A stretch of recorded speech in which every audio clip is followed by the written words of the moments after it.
What is good, guys? Today we're going to be talking about intergranular corrosion. Before we start this video, we got to remember stainless steel. Stainless steel has a special ingredient called chromium in it. Okay, chromium is so good for corrosion because chromium reacts with oxygen to form this corrosive layer that doesn't allow anything to mess with the metal underneath.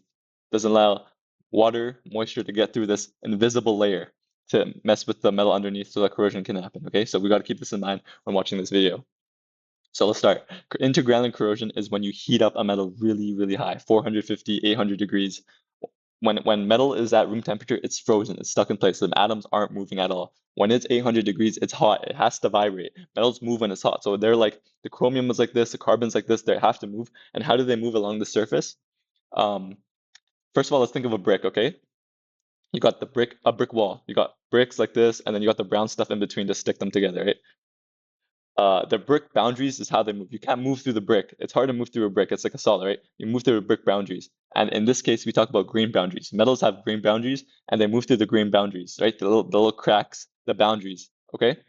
So the carbon and the chromium, they're moving. They're moving crazy because it's so hot. And they move around and they kind of go through the green boundaries, move around, and they combine together, okay? That's called it's called chromium carbide. And chromium carbide is useless. It does nothing. Okay. So, but well, what happens now that the metal is really hot and the chromium combines with the carbon? There's no more chromium in the grain boundaries, in the grain, I guess. Right? They're all in the boundaries. There's nothing in the grain, and that's really bad because now we don't have that skin to protect our metal underneath.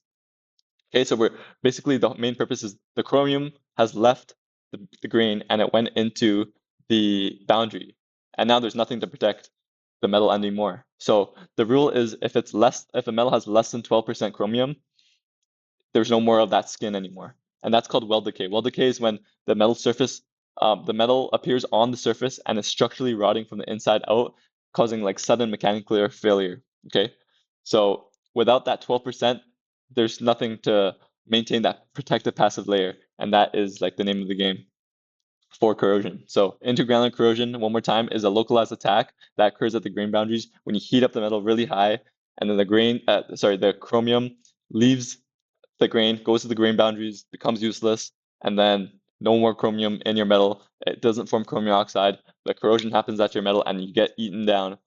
And that is pretty much it. So thank you for watching my video. I'll see you guys in the next one.